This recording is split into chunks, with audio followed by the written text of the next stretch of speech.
नमः शिवाय। नमस्कार प्रिय दर्शकों, मैं पंडित ब्रजेश वशिष्ठ ज्योतिष के इस श्रृंखला में जिसमें राहु और केतु का 12 अप्रैल 2022 को परिवर्तन हो रहा है। ये परिवर्तन राहु और केतु का पूरे 1.5 साल के लिए होगा। पूरे 1.5 वर्षों के लिए राहु और केतु, राहु मेष में रहेगा और केतु जो है वो तुला राशि में गोचर करेगा। ये बड़ा गोचर है। ये जो राहु और केतु का परिवर्तन हो रहा है, ये आपके राशि के अनुसार आपके जीवन पे क्या प्रभाव डालेगा, इसके विषय में हम चर्चा करते हैं। इस चर्चा करने से पहले मैं एक चीज समझा देना चाहता हूं आपको कि देखिए, मैं जो कहना चाहता हूं उसमें सिर्फ यही है कि राहु और केतु, अगर जैसे मैं आपको जो ये बताने जा रहा हूं, ये अपने लग्न से भी देख लीजिएगा। अगर आपका वृष लग्न है तब भी आप इसे देख सकते हैं, और आपका अगर वृष राशि है तब भी। अगर आपका वृष लग्न भी है और वृष राशि भी है, तो ये जो इफेक्ट मैं यहां बताने जा रहा हूं वो आप पे 95% लागू होता है। जैसे आप वृष लग्न के हैं, राशि आपकी कुछ और है, और या आप वृष राशि के हैं, आपका लग्न कुछ और है। लग्न हो सकता है अच्छा हो रहा हो इस गोचर से, राशि गड़बड़ हो रही हो, या राशि अच्छी हो रही है, लग्न गड़बड़ हो रहा है, तो इसमें आपको मिला जुला परिणाम मिलेगा। उस 50-50 के चांसेस बनते हैं। चलिए, ज्यादा समय न लेते हुए, अगर आप वृष राशि के हैं तो राहु का ये गोचर आपके जीवन में क्या लेने जा रहा है, इसकी सटीक बात करेंगे। अभी तक राहु आपके लग्न में था। वृष राशि में राहु उच्च का भी होता है। 12 अप्रैल 2022 को 8:32 पे राहु वृष राशि को छोड़ के मेष राशि में प्रवेश कर जाएंगे।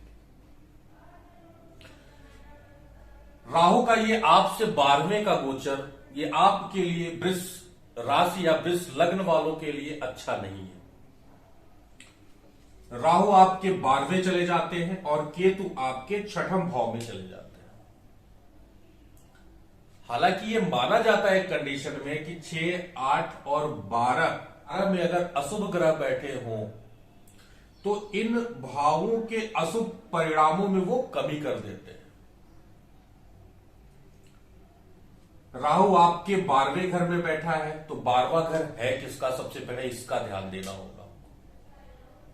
12वां घर विदेश है। अगर आप विदेश से जुड़े हैं, विदेश संबंधित कोई कार्य कर रहे हैं, तो ये राहु का गोचर आपके लिए बहुत अच्छा है। अगर आप विदेश से जुड़े हैं, विदेशी कार्यों से जुड़े हैं, या विदेश में रह के व्यवसाय कर रहे हैं, कुछ भी कर रहे हैं, पढ़ाई लिखाई के लिए विदेश गए हैं, तो ये राहु का गोचर विदेश में सर्वदा आपके लिए अच्छा होगा।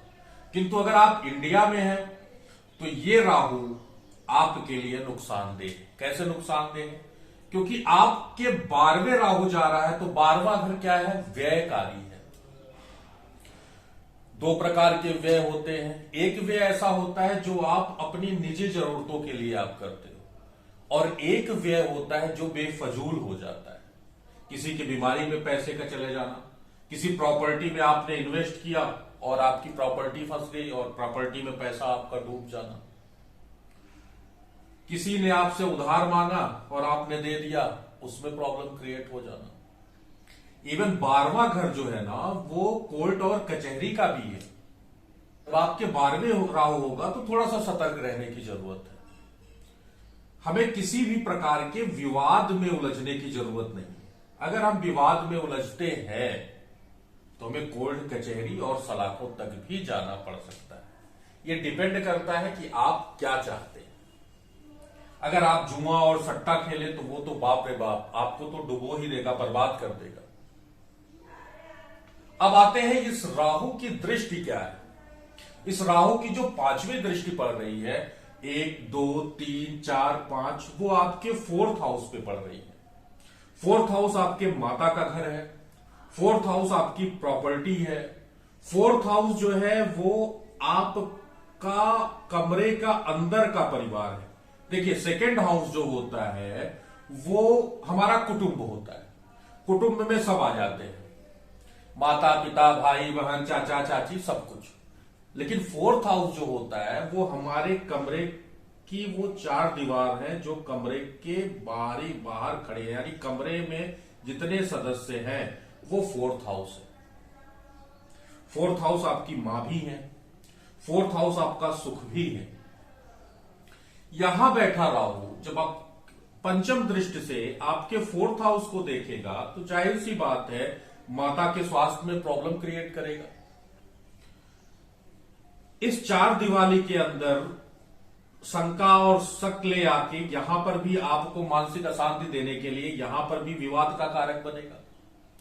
अगर इस दौरान आपने प्रॉपर्टी पे कुछ व्यय करने की कोशिश की और आपने ध्यान नहीं दिया तो उस प्रॉपर्टी को खरीदने के बाद भी आपको कोर्ट कचहरी संबंधित प्रॉब्लम झेलनी पड़ेगी। क्योंकि चतुर्थ भाव आपके सुख का भी है और राहु की दृष्टि यहां पड़ रही है 4th हाउस पे, यानी आपकी सुख की कमी करेगा। सुख की कमी कैसे करेगा? 4th हाउस हमारी लग्जेरियस चीजों का होता है, तो जब इसमें विवाद होगा, इसमें प्रॉब्लम क्रिएट होगा, तो निश्चित तौर पे हमारी सुख की कमी तो होगी। माता का स्वास्थ्य गड़बड़ हो सकता है, घर के अंदर वाद विवाद हो सकता है, मानसिक परेशानियां अत्यधिक हो सकती हैं। इस वजह से ये राहु वाद विवाद का भी कारण बनेगा। इसके साथ इसकी 7वीं दृष्टि जो पड़ रही है वो केतु पे, जहां केतु ऑलरेडी बैठा ही हुआ है। केतु यहां बैठा हुआ है और ये क्या है? ये रोग है, ये ऋण है, ये रिपु है। राहु की दृष्टि और केतु का यहां बैठना यह दर्शाता है कि आपके अचानक कुछ शत्रु बन जाएंगे, कुछ गुप्त शत्रु चले आएंगे, कुछ गुप्त रोग, पुराने रोग उभर आएंगे आपके। आपसे प्रेम करने वाले, जिसे आप सोचते होंगे कि बहुत प्रेम कर रहे हैं, वो आपकी गुप्त बातों को सार्वजनिक कर देंगे। डाटा से सावधान रहने की जरूरत है। ऐसी कंडीशन में राहु रात भर आपको जगाने की कोशिश करेगा, क्योंकि 12वां घर नींद है और आपके नींद में राहु आके बैठ गया है, तो प्रभु आपको नींद तो नहीं लेने देगा। और इसे आप देख लीजिएगा, अगर आप वृष राशि के हैं तो आप देखिएगा कि 12 अप्रैल के बाद, एक मैं बहुत सटीक चीज आपको बताने जा रहा हूं, 12 अप्रैल के बाद आप जब भी सोएंगे तो आपको सपने में आपका कार्य ही दिखाई देगा। कार्य से जुड़ा हुआ ही चीज आपको दिखाई देगा। कहीं कार्य गड़बड़ हो रहा है, कहीं कुछ मिला के ये आपकी नींद को भी खराब करेगा। आपका 12वां घर आपका बेडरूम है, आपका बिस्तर है, तो उससे भी वो डिस्टर्ब ही करेगा, क्योंकि मानसिक स्थिति सही नहीं होने से ये सारी चीजें राहु यहां पे आपका डिस्टर्ब करेगा। राहु की जो 9वीं दृष्टि है वो आपके 8म भाव पे पड़ रही है। 8म भाव पे ये राहु की दृष्टि पराज्ञान की तरफ लेके जाता है, पराज्ञान। लेकिन ध्यान रहे, राहु और गुरु में यही अंतर है। राहु क्या है? राहु शमशान है। थोड़ा सा भी तंत्र मंत्र की तरफ आप एक्टिवेट होंगे तो आप सीधे कहां भागेंगे? शमशान के, यानी तांत्रिकों के पास आप भागना शुरू कर देंगे। तंत्र मंत्र में बहुत कुछ ढूंढना शुरू कर देंगे, गड़ा धन के चक्कर में आप पड़ जाएंगे। यानी शॉर्टकट तरीके से कुछ बड़ा हासिल, बड़ा धन पाने की लालसा होगी, और वो भी आपके लिए क्या है? गड़बड़ ही है। हालांकि 12वां घर मेडिटेशन का भी है, और अगर आप मेडिटेशन करते हैं तो ये राहु आपके लिए अच्छा परिणाम देगा। अगर आप मेडिटेशन करते हैं तो ये केतु आपके लिए अच्छा परिणाम देगा। यहीं पे अगर आप पीटी या योगा के टीचर हैं तो औरों के लिए नहीं, लेकिन आपके लिए ये राहु अच्छा परिणाम देगा। अगर आप विदेश से जुड़े हैं, विदेशी संबंधित कोई कार्य कर रहे हैं या विदेश में रह रहे हैं, तो ये राहु आपके लिए अच्छा परिणाम देगा। आते हैं राहु की जो 9वीं दृष्टि है ना, वो नवम दृष्टि क्या होती है भाई? ये एक 5वीं दृष्टि हमारा पिछला जन्म होता है, उस पिछले जन्म का कर्म होता है, और 9वीं दृष्टि हमारा भाग्य होता है। लेकिन यहां पे 9वीं दृष्टि जो राहु की पड़ रही है, यानी हमारे 8म भाव पे पड़ रही है, यानी हम कहां पे जाएंगे? अपने भाग्य को कहां तलाशने जाएंगे? शमशान घाट में तलाशने जाएंगे। शमशान घाट का मतलब ये नहीं आप तंत्र मंत्र जादू टोना की तरफ भागेंगे, क्योंकि आपको शॉर्टकट तरीके से आपकी परेशानियां बढ़ेंगी। उसे सोल्यूशन के लिए आप कहां जाएंगे? तांत्रिकों के पास जाएंगे, जो आपके लिए कष्टकारी है वो, और आपके मानसिक स्तर को क्या करेंगे? तोड़ देंगे। अब आते हैं केतु पे। केतु का जो 5म दृष्टि है, 6ठम भाव में बैठा है। 6ठम भाव में बैठ के सबसे पहले 9वीं दृष्टि देखिए आपके धन संचय पे डाल रहा है। यानी ये केतु यहां से बैठ के आपने जो पूंजी इकट्ठा की है, जो संचित किया है, उसे व्यय कराएगा। और व्यय किस लिए कराएगा? क्योंकि केतु चाहता है कि आप ऋण लें, और इस ऋण को आप तभी लेंगे जब आपकी रखी हुई संपत्ति व्यय होगी। इसी के साथ साथ केतु की पंचम दृष्टि देखिए, 1 2 3 4 5 आपके कार्य क्षेत्र पे पड़ रही है। कार्य क्षेत्र पे ये पंचम दृष्टि का होना यानी आपको आपके बॉस के माध्यम से पेन का मिलना।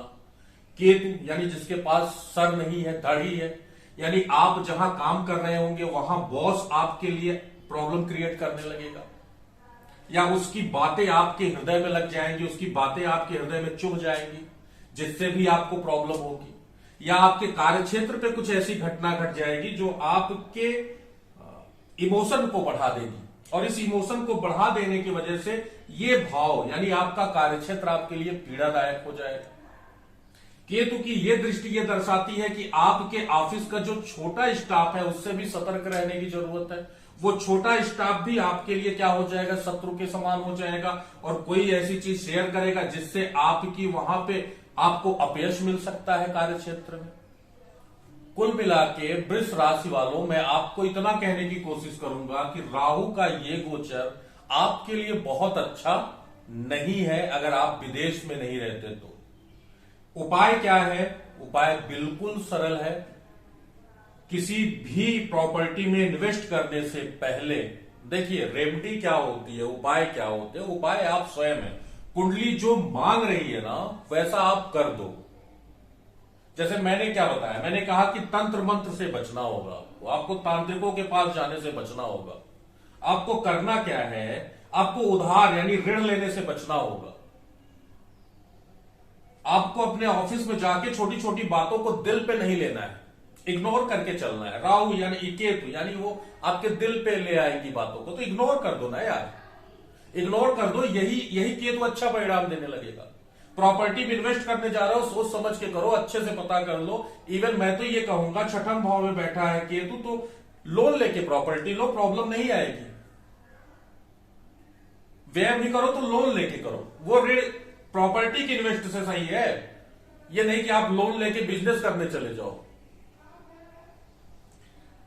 इसके साथ साथ 4th हाउस में विवाद का कारण होगा, तो यहां पे ना उलझो ना भाई, विवाद होगा। माता के स्वास्थ्य में थोड़ी सी भी गड़बड़ी होती है या आपके स्वास्थ्य में थोड़ी सी भी गड़बड़ी होती है, क्योंकि केतु बैठा है तो एलर्जी कारक होगा, पुराने रोगों को उभार देगा। तो थोड़ी सी भी प्रॉब्लम आपके स्वास्थ्य को होती है तो आप तत्काल डॉक्टर से संपर्क कर लीजिए। माता के लिए स्वास्थ्य में थोड़ी सी गड़बड़ होती है, तत्काल डॉक्टर से संपर्क कर लीजिए। और अगर 4th हाउस में किसी प्रकार का विवाद होता है तो उसमें उलझिए नहीं आप। सिंपल सा तरीका है, अगर यहां कुछ एक्टिवेट हो रहा है तो आप इसको और इसको एक्टिवेट कर दो। यानी अपने पितरों की पूजा कर लो, कुल देवी और कुल देवी देवता के नजदीक जाओ, उनसे प्रार्थना कर लो आप। क्योंकि राहु है ऋण और व्यय भाव में बैठा है, तो राहु है टैक्स भी। किसी प्रकार की टैक्स चोरी आप मत करिएगा इस साल, नहीं तो ये राहु आपके लिए प्रॉब्लम क्रिएट कर देगा। कई लोग होंगे जिनको ये लग रहा होगा गुरुजी आपने सब निगेटिव ही निगेटिव बताया। मैंने जो बताया वो राहु और केतु का गोचर बताया भैया। अभी इसमें और सारे ग्रह बैठे हैं, उनके साथ क्या संबंध हो रहा है उस पर चर्चा करेंगे। ऐसा नहीं है कि ये परिणाम आपको पूरे 1.5 साल तक मिलते रहेंगे, ऐसी बात नहीं। क्यों?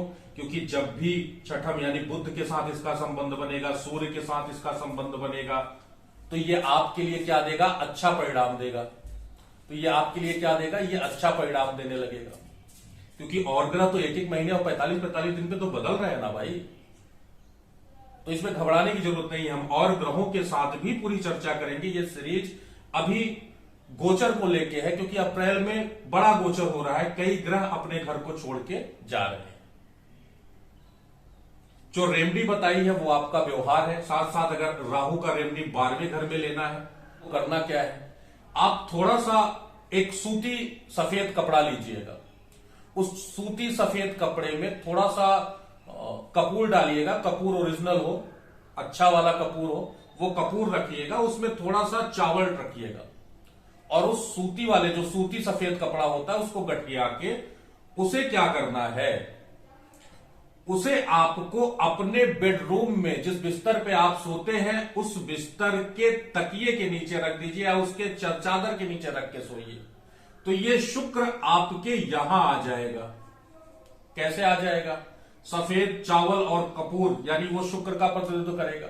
12वां घर आपका बेडरूम है, तो ये शुक्र जैसे ही आप 12वें घर में भेज देंगे तो भैया नींद बढ़िया आएगी आपको और उससे आपके रिलेशन अच्छे रहेंगे। तो राहु अच्छा परिणाम देगा। इसी के साथ और रेमेडी पे भी चर्चा करेंगे। प्रोग्राम अच्छा लगा हो तो लाइक और शेयर और सब्सक्राइब कर दीजिएगा।